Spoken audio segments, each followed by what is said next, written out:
Hello, everyone. Thank you for tuning in again. It's the Truth and Gender series. I'm Natalie Stillwell from sogoesthefuture.com.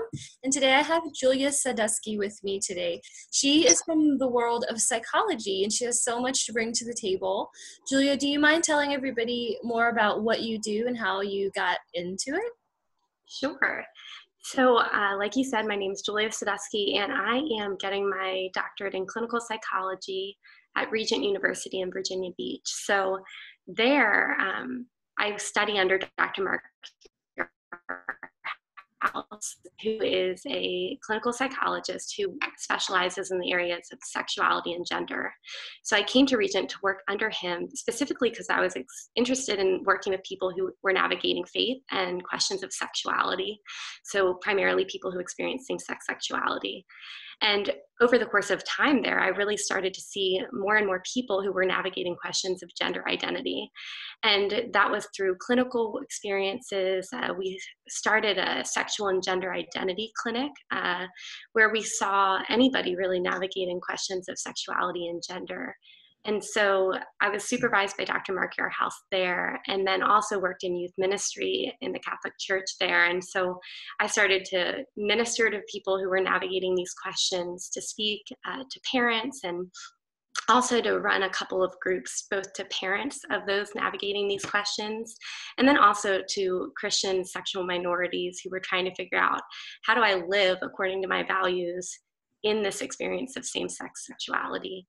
And so through all of that clinical work, and then now beginning to write a little bit more about gender dysphoria and how to think about that as a Christian, I'm really excited to continue to think deeply about it. I won't pretend that we have this all figured out, but I really want to think rigorously as a Catholic Christian, and also as an emerging psychologist, about what does this mean? How can we adequately help and walk alongside people navigating these questions? Could we start by sharing what do you know as far as causation? Sure. So it's such a complicated question, and it's hard. Many people use sound bites. So take a piece of research and throw it out there and say, this is what causes gender dysphoria, for instance, which is the psychological experience of distress around an incongruence between one's sense of biological sex and their sense of gender identity.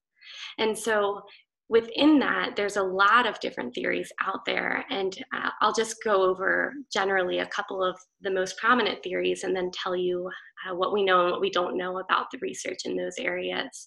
So the first is probably the most popular in the psychological community, something called the brain sex theory. So this would be more of a biological theory around gender identity, as opposed to things like environmental theories, which I'll speak to in a minute. But the brain sex theory looks at how the brain and how the anatomy of a person develops in the womb.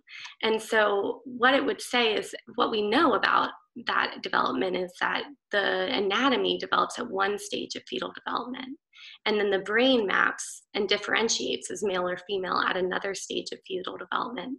And so the question is, could it be possible that those map differently in rare cases, the cases of those who experience gender dysphoria? And then do we start to see around the age of 3 or 4 the manifestation of that in the way a person identifies? So a biological male saying, I wish or I believe that I'm a female, for instance. And so that's one theory. The research on that and on all of the different theories is difficult to really put a great deal of confidence in, I think, because of small sample sizes, for instance. And the earlier studies on the brain sex theory were done on people who had gone through things like cross-sex hormones or surgeries and were living out as their gender identity, so a biological male living out a female life. And then they're looking at them post-mortem, so after death, they're looking at their brains and the specific brain regions where we see differences between men and women. And they're looking there and they're saying, okay, this brain of this transgender person does look more female in the case of a biological male. Now there's limitations to that, right? Because these are people who have undergone hormones that would be expected to change some of those parts of the brain. But interestingly, we do have more recent research coming out that seems to show a little bit more support for that theory. So they're looking at the brains of people with gender dysphoria who have not undergone cross-sex hormones using MRI scans and able to see them while they're still living. And they are not finding what some people might have expected, which is a biological male brain that looks like more a female brain in things like gray matter. But they're finding that there's a combination of male aspects of those parts of the brain and female aspects of those parts of the brain. So for those who might be familiar with intersex conditions, that's where somebody's anatomy is ambiguous at birth, and it's difficult to figure out whether that person is male or female because of different abnormalities that occur in utero. And so they're wondering, is gender dysphoria something like an intersex condition of the brain? I'm intrigued by the more recent research. I think it has its limitations as well, just as far as the sample size, for instance. But this is a minority of the population, so that's a challenge in all of this research. And then the other types of theories that emerge are, we've spoken elsewhere about the possibilities of hormonal exposure and how that impacts brain development. There's also theories that are more environmental. So people ask, could it be that a parent wanted a male child and had a female child, and that impacts the development of gender dysphoria? Is there abuse here or trauma that's impacting people's development psychologically that causes this experience? Or is it the allowance, the parent saying, okay, you perceive yourself this way, I'll allow you to express yourself this way, and that is causing a person to identify with the other gender? Those are some of the theories. The environmental ones are so difficult to prove because they're correlational in nature. So it's one of those questions of the chicken or the egg. Is the gender identity concern present, and then people react to that in certain ways, or is the gender identity concern resulting from the way that people are treating a person? And those are questions that people have. To be honest, the short answer, though, is that we don't know. And after working in clinical work for a time and looking at the research, I think that's the most honest answer, is that there are a lot of interesting theories. We just don't have enough right now to say, pinpointing really one cause of gender dysphoria. And there's great diversity in the presentations of people with gender dysphoria that it would be difficult, I think, with the complexity of the human person even, to pinpoint one causal path. Many people want to, because they feel like if we could cure it or solve it, or that would drive our treatment. And I think that's true. Usually clinically, though, we ask somebody, what would it mean to know? And that's been more fruitful than trying to pinpoint the causal pathway, because even when we do with some conditions, we can't help a person resolve them in this life. So that can be a challenge in this work.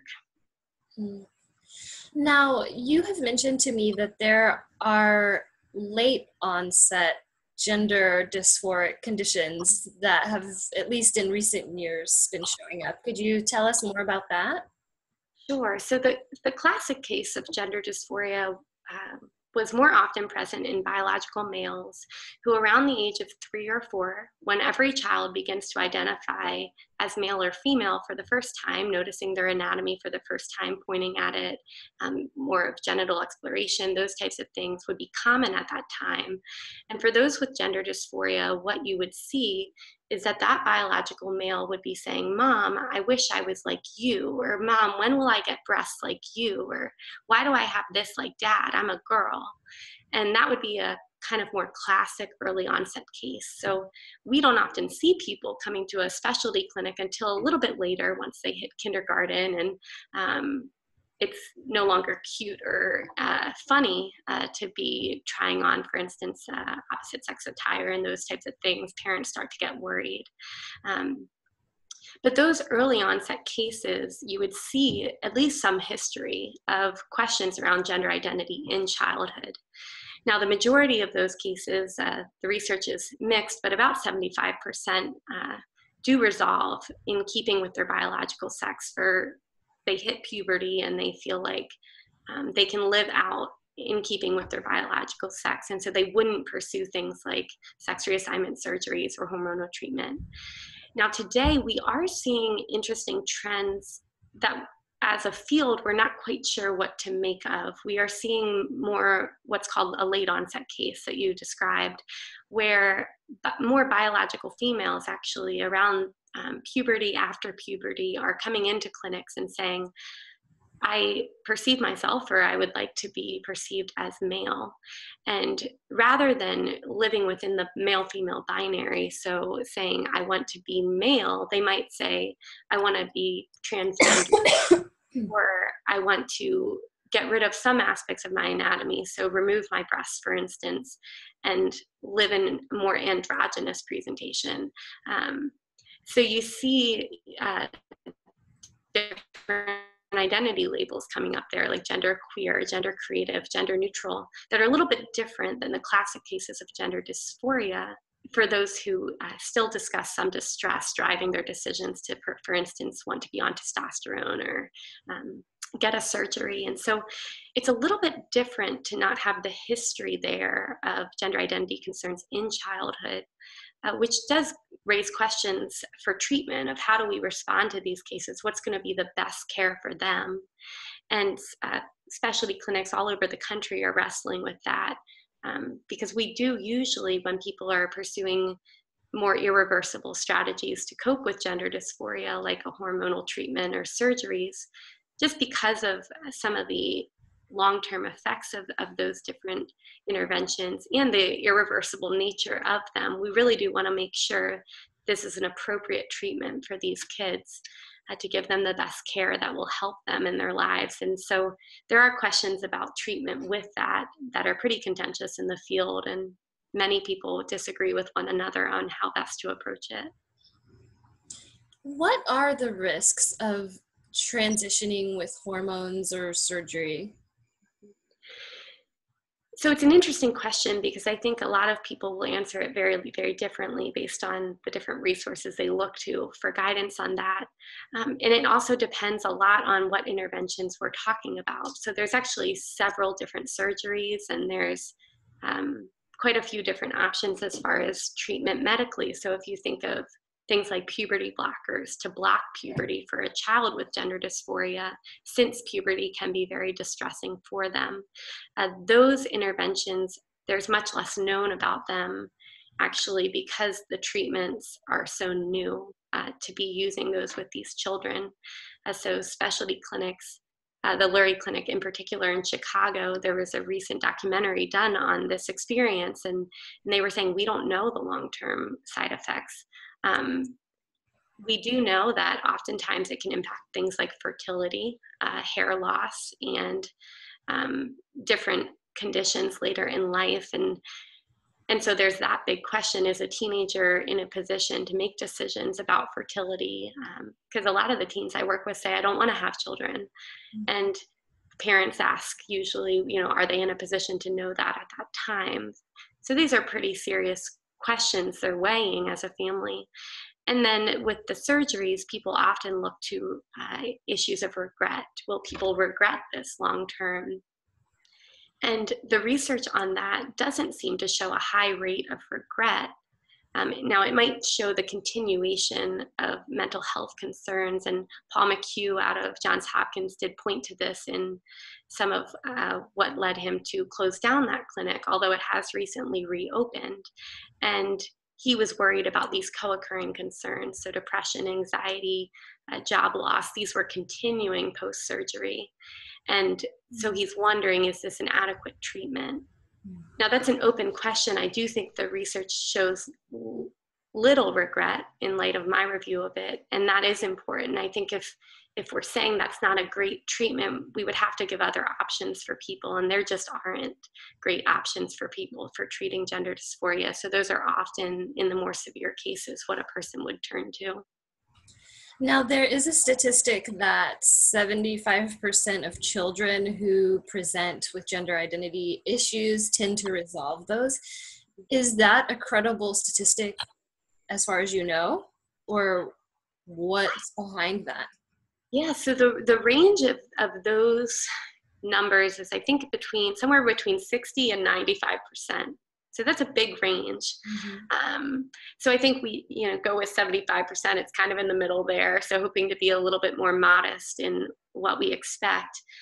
Now, the research there is often showing, though, that of those that resolve with their biological sex, about 75% of that group identifies as gay or lesbian or bisexual later in life. And the most common consistent finding about people who are LGBT is that they do experience gender atypicality in childhood. So they would feel different for gender-related reasons from their peers. So that's interesting. What we find with those that do desist, it's called, where their gender dysphoria goes away in puberty, is that puberty helps them consolidate a gender identity, that the rush of hormones, for instance, and the release of those helps them feel like they can live according to their biological sex. What we know about those who persist, their gender dysphoria doesn't go away in adolescence and early adulthood. It's not likely to go away after that time. And puberty tends to be very traumatic, very painful for them.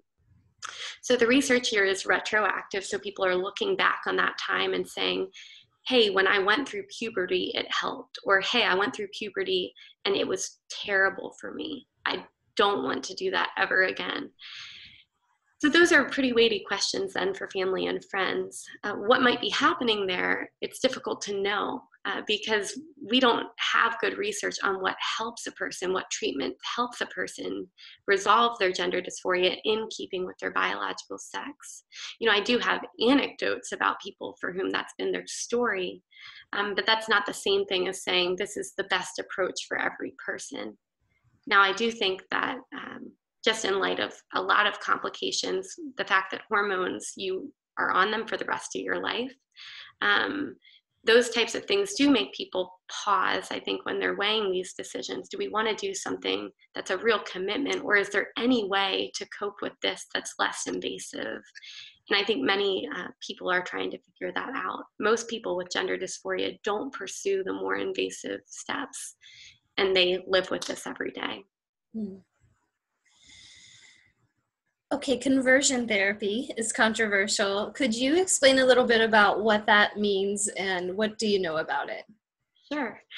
So conversion therapy has been used to commonly talk about efforts to manipulate or change a person's sexual orientation. So a person who might report same-sex attraction at some point in their life might go and seek out something called conversion therapy or reorientation change efforts in order to cause them to be heterosexual.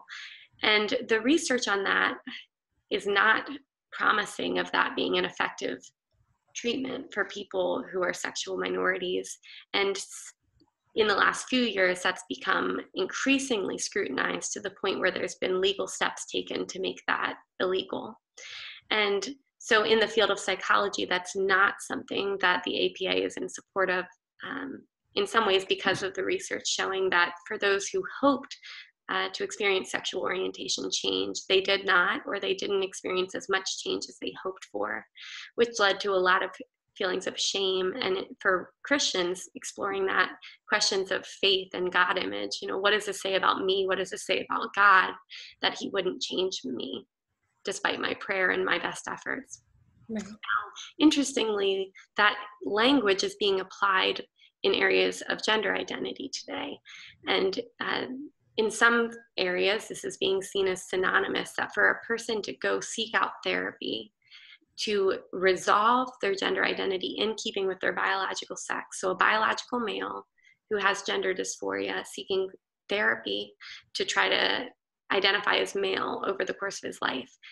There are some people who would say that that is a terrible idea, that could be very damaging, and that we ought to make that illegal as well. And they're calling that conversion therapy. So I think if there's some philosophical underpinnings to that, to say that you would be converting a person back to something that would be more biologically based. So people would disagree about that. Some people would say that you would be converting them if you were facilitating a cross-gender identity, for instance. Now, the American Psychological Association encourages a form of therapy that really doesn't have a fixed outcome for people. So it doesn't have an agenda for a client that they ought to resolve in keeping with their biological sex or ought to resolve in a cross-sex identity. And that does give room for individual clients to explore gender identity without having a foregone conclusion about how that will end up, especially for children, because of the research about the majority of those kids not experiencing this distress later in life. It is important, I think, to be cautious about directing a client towards a cross-sex identity, for instance, especially in a culture that paints that as the only or most frequent outcome for people. Most people with gender dysphoria don't have a reality show about their lives, and so that makes it hard for them to figure out how I live out my life in a way that I can thrive with this experience if it doesn't go away, if I'm not prepared to pursue some of the interventions most commonly seen on media. So Mark Yarhouse has the 3 lenses of how people look at gender identity issues. Could you explain those to us? Sure. So Dr. Mark Yarhouse has written quite a bit on sexuality and gender, and as my mentor, I've drawn from a lot of his wisdom in this area. And as you mentioned, he's developed 3 lenses for how people view or think through questions of gender identity concerns and gender dysphoria. So he wants to use this to apply to everyone, but also specifically, since our work is primarily with Christians, think through what is this, how do Christians approach this issue, and what are the different things we're seeing about how they look at it. So there's 3 lenses, and the first would be something called the integrity lens. So this would be understanding gender identity conflicts as violating the integrity, the sacred integrity of maleness or femaleness stamped on a person's body. So for those who think through the integrity lens, oftentimes conservative Christians would resonate with this. The emphasis is placed on Genesis 1 and 2, so the creation story that seems to reflect a God-ordained male-female sexual differentiation. So God created us male and female, and that's instructive. Our body is instructive about who we are as people. The integrity lens, if its strength is Genesis 1 and 2, then the strength of the next lens, which he calls the disability lens, acknowledges the reality of Genesis 3, the fall. So when people's gender identity doesn't appear to fit with their biological sex, those from this lens might say this is an unfortunate consequence of the fall, through which we see how our sexuality is touched by that. So not everything is lining up properly in these rare cases. In contrast with the integrity lens, though, it would not make a gender identity concern as much of a moral issue, so a consequence of human sin or a need to repentance, for instance, but it would pull for more compassion or empathy that would then inform how we do pastoral care or even counseling, since a person is not choosing this experience. So that's a distinguishing factor, that this is not something a person chose, this is a consequence of the fall, and that pulls for compassion like other medical or mental health conditions. The third lens, though, is the diversity lens, and this represents our broader culture today, the field of psychology broadly. And what it says is that differences in gender identity signal a people group, so transgender persons who should be embraced and celebrated. So to be transgender then is to be a part of a broader community, the LGBT community, and then to adopt and celebrate across gender identity would be the appropriate response to these gender identity concerns.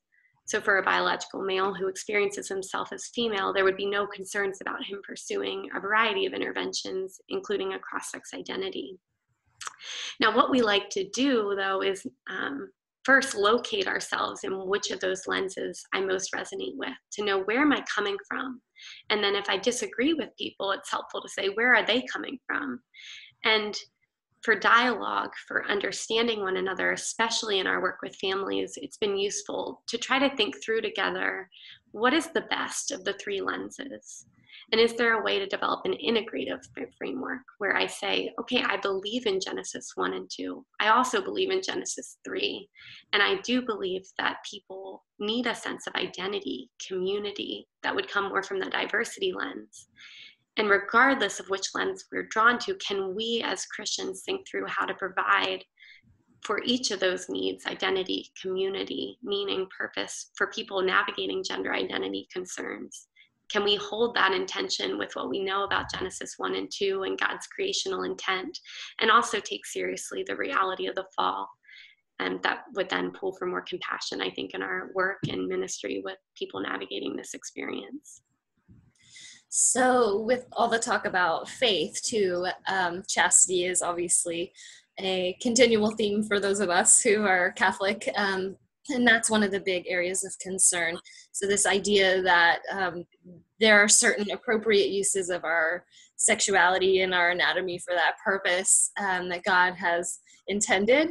And when someone is in a situation where their gender identity doesn't match up, and maybe their sexual attractions are also, all over the map, depending on their particular experience. How do you counsel someone who wants to be faithful and chaste, living with this reality? Well, it is difficult because people do come in as Christians with different values in this area and how they think about what it means to be faithful, for instance, or what it means to be living out the gospel in their lives. And so faithful, mature Christians wrestle with what strategies can they reasonably take. Is there moral concerns about, for instance, things like hair, the cut of one's hair, or the ways that people dress, for instance? Are there moral concerns for a male to periodically wear female undergarments, for instance? These are things that people are asking about when they come into therapy. Now, I think you brought up chastity, and so I think of Catholic clients or Christian clients who subscribe to that as a virtue they want to live out, that they do wrestle with, for instance, sexual activity. In the case of a person I'm thinking of who transitioned, so started taking hormones and presenting a biological female presenting as male, thinking through, what does this mean for sexual activity in my life? And for that person, they decided that they were going to abstain from all sexual activity in order to live in keeping with their values. And that presented difficulties because they had been in a marriage. And so you can imagine then the questions for that spouse and the need for pastoral care with that couple as they make decisions there. Really, really challenging, painful conversations and realities. With thinking through, what does costly obedience look like to church teaching around sexuality, as you mentioned. I do think for people who are younger, for teenagers, they are weighing that as well. And early sexual activity is not something that shows great consequences for teens. And so again, they're trying to think through, what does it look like to live chastely? How do I integrate my sexuality into my personhood? And for younger people with gender dysphoria in particular, they often feel like they can't even think through a romantic partner. They're saying, I got to figure this sexuality, gender piece out before I could think about being in relationship with another person. And so I do see that as well. But I do want to touch on something that sticks out to me in the catechism about these questions, because people disagree, really thoughtful Christians disagree about the steps that are morally permissible in coping with gender dysphoria. And the church, the magisterium, hasn't come out with a formal statement on this one way or the other, ruling things off the table or on all things are on the table, for instance, which gives me pause as I think through it.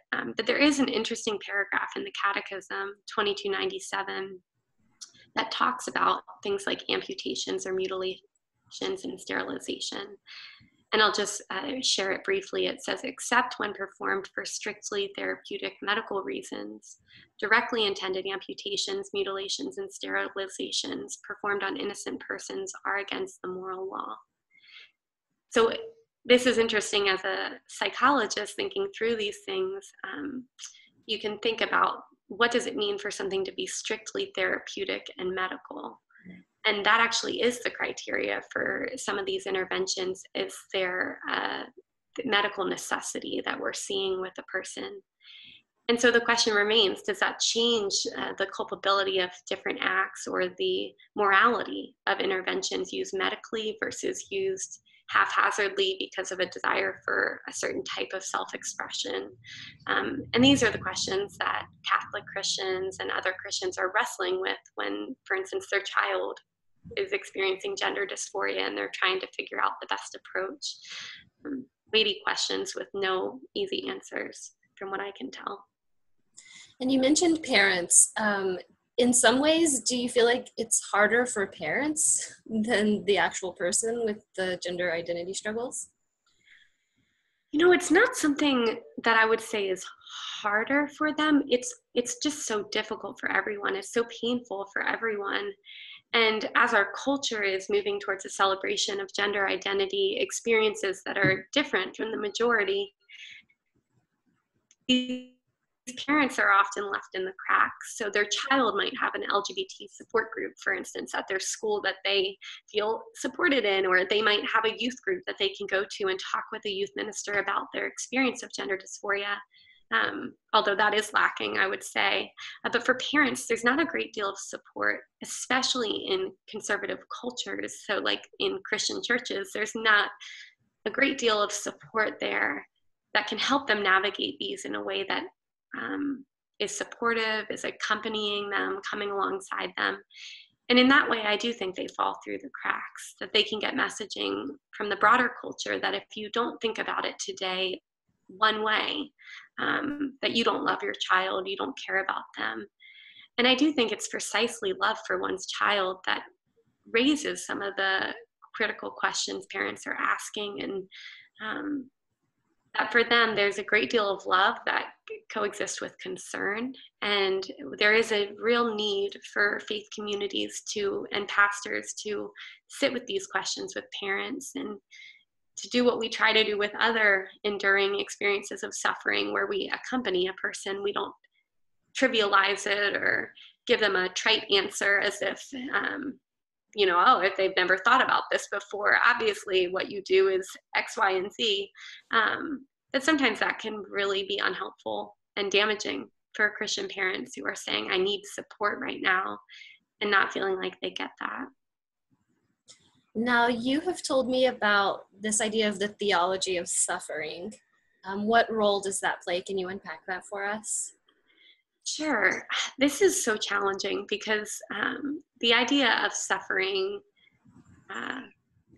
is something that is often used in Christian circles as a weapon against people navigating sexuality and gender.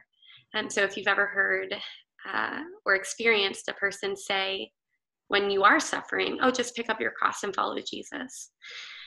That even if scripture says that, and that's true, it's not exactly helpful or instructive of, okay, but what do I do now that my parent died? What do I do now that I have cancer? That if the only response to suffering is to, say to someone, just pick up your cross and follow Jesus, many people have heard that before and it doesn't help. And so the burden then is on Christian communities to figure out, what is a theology of suffering? We as Christians do believe that suffering is redemptive. It has value, that it's not God's original plan, but God makes good out of all sin, all weakness, all brokenness in our world. And that in uniting our suffering to Christ, or in being a part of a community where we are walked alongside in our suffering. So if you imagine Simon the Cyrenian carrying the cross with Jesus, that he didn't look to Christ and say, oh, this is your job, you've got to pick this up, that he was actually invited by Christ to carry it with him. And I think that's instructive for us, that we too can walk alongside one another, help carry the burdens of suffering when it's enduring, especially. And we as Christians don't do a great job of that in America, at least. I think there's an avoidance of suffering. There's this pursue pleasure, avoid pain mentality. There's prosperity gospel ideas that make people with enduring experiences like cancer, like grief, like gender dysphoria, particularly isolated, that they look around and say, you're not picking up any cross and following Jesus, and now you're telling me to, and I don't even know what that means. And so there's a great deal of work to be done to figure that out. I think Pope Francis has spoken to that and calling us to not abandon one another as we suffer. And even when we see one another suffering and making decisions we wouldn't make as they suffer, what does it mean to draw them closer to God, to make people feel like my relationship with God is not hinging on a specific resolution of this experience? I think that's a good place to start as we think through how to do pastoral care and how to walk alongside one another through this life and such challenges like gender dysphoria. There is some talk about, in Christian circles, even using terms like gender and gender identity. I think it's an integrity lens issue. But do you think that in some ways using that term and having the gender ideology is helpful? Well, I think that maybe, so to thicken the plot, I think there's pieces of this experience of gender dysphoria that are helped by there being a culture that celebrates diversity, for instance. So the diversity framework that says, this is a normal variation that ought to be celebrated, that there's a path for thriving that wasn't there otherwise for people with gender dysphoria, where they say, wait a second, this isn't a death sentence. And based on what we know about suicide rates in those who are transgender, I'm grateful for that. I'm grateful that a person doesn't feel like my gender identity concerns preclude me from a relationship with God. I'm grateful that they wouldn't feel, hopefully, that gender dysphoria precludes them from a life of thriving, of joy, of peace, of a future in the world, that they don't feel like they have to kill themselves or hurt themselves in order to escape such pain. So I think that is something I'm grateful for, as there's more of a focus on marginalized groups, that a person who is in one of those groups could say, okay, I can do this. There's other people like me. I'm not alone. I think some of the challenges, though, come up when gender ideologies, as Pope Francis has spoken about, something called ideological colonization, where the binary, the male-female binary, is completely thrown out. I think there are a great deal of people who are saying that's a good thing, that we ought to throw off some of these things that they see as oppressive for people. Now, for some of the people I work with, that wouldn't be exactly helpful, because it's because of the binary that they experience distress in some ways, but they also are a biological female, for instance, identifying as male. So they still live within the binary. And so it's not helpful for them to throw that out. It's helpful for them to have a little bit of flexibility around things like stereotypes, gender stereotypes, that I think Christian communities have also perpetuated in unhelpful ways. And so I am also grateful that different youth groups are thinking through how can we make girls' talks, how can we make guys' talks more relevant to people who don't experience some of the more rigid stereotypes around their own gender, and might sit through those things and say, this doesn't apply to me. Is there a place for me in the church? I'm grateful that there's some pushback on rigid gender stereotypes, but I am cautious about throwing out all notions of norms around sex and gender. I think those norms can be grounding for children, for families, and for people as they're trying to figure this out. Is there anything else that you especially want to leave the viewers with, final thoughts or resources? There's a woman, Melinda Selmas, who herself experiences gender dysphoria and has spoken quite a bit and written on this experience. And she speaks to theology of suffering in a way that, as a person for whom this is not my story, I can't do justice to. And she's a mature Christian, and she talks deeply about these issues. And I think she's a good resource for people. But I think the most important thing when we talk about this experience is that we are not talking about an issue, and that we are not talking about an idea. We're talking about real experiences of real people, our neighbors, our friends, our family members. And the way we talk about it matters. This culture is so polarized around issues of sexuality and gender. And oftentimes we can say, if you're the right type of Christian, you think this way. If you're the wrong type of Christian, you think this way. And for people asking deep questions about this, for whom it's personally relevant, they can fall through the cracks and be a casualty of these broader cultural wars. Like Christ, I think Christians ought to rise above culture wars, to be able to say, what is the best of those three lenses that were described earlier? And more importantly than anything about what we think about this, what do I do to the person I disagree with most? Can I imagine sitting across the table with them and having a conversation where I show them respect, where I treat them with dignity? Because we as Christians believe each person is made in God's image and likeness, and that nothing can mar that sacred dignity of the person. So we believe that, and then we turn it on people and say, you have to prove that you're dignified, that if you act more dignified, if you didn't, strip naked and run down the street at a pride parade, then I would love you. That's conditional love in a way that I think Christ challenges us to be different. And so I'm a conservative Christian, and I'm not advocating that every person think about this the exact same way, but I am saying that we as Christians ought to look at how Christ responds to others and be rigorous and not pick and choose about who that applies to. The commandment to love one another radically, sacrificially applies here. And we don't do a great job at being compassionate and loving to marginalized groups. And we certainly have failed in that with sexual and gender minorities. And so I think listening to them instead of talking at them, thinking deeply about their questions instead of offering easy answers, and most importantly, letting them know that their relationship with God isn't precluded because they are asking these questions, is really, really transformative for people that we've worked with. And sometimes they've never heard that before, and they've been in churches their whole lives. So I do think that's a great place to start as we look at how to better walk alongside people navigating this. And as you're talking, I'm remembering you also telling me, if you've met one transgender person, you've met one transgender person, and sort of adding that emphasis to the importance of really listening and leaving room for people to have a real experience that maybe we ourselves don't have or understand. But like you're saying, it's a person with a real experience, and we need to respect that.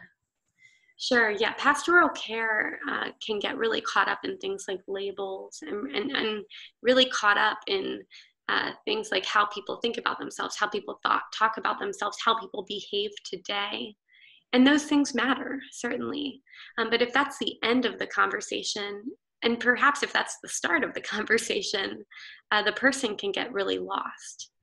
That there's a big difference between political advocates and those who have a public identity as transgender and those personally struggling with gender dysphoria. And the pastoral care with each of them will be different in some ways. But what should be similar is that appreciation, love for, and pulling for the integrity of that person, and being relentless in demanding that other Christians see them as dignified, talk about them in a respectful way. I think if we did more of that, we would actually disagree much less. And I think we would find new paths forward that would be really helpful for Christians navigating this, and non-Christians as well. Well, thank you so much, Julia. You have shared some very helpful information and insights, and I am looking forward to seeing where your path goes as your studies are wrapping up. Would you mind telling everyone how they could follow your work or keep in touch with you if they would like? Sure. So the best way to keep in touch with me would probably be through email at this point. So my email is julisa1@mail.regent.edu. I was previously, as I mentioned, at Region, a part of the Institute for the Study of Sexual Identity, where we had a specialty clinic, the Sexual and Gender Identity Clinic. These are both run under the guidance of Dr. Mark House. And so we do have a Facebook page for the Institute of the Study of Sexual Identity, a website for that called sexualidentityinstitute.org. And those are great ways to get research that we're doing at our clinic there, to find out about clinical resources available, and therapy that's available there in Virginia, but also referrals to people throughout the country who might be able to help those navigating these experiences. We are doing quite a bit of writing on the experience of gender dysphoria. And so, a simple Google search for Dr. Yarhouse's name and my name could give some of those resources that are out there. Wonderful. I'll be sure to link those as well. So thank you again so much for your time and your insights, Julia. Absolutely. Have a good one. You too.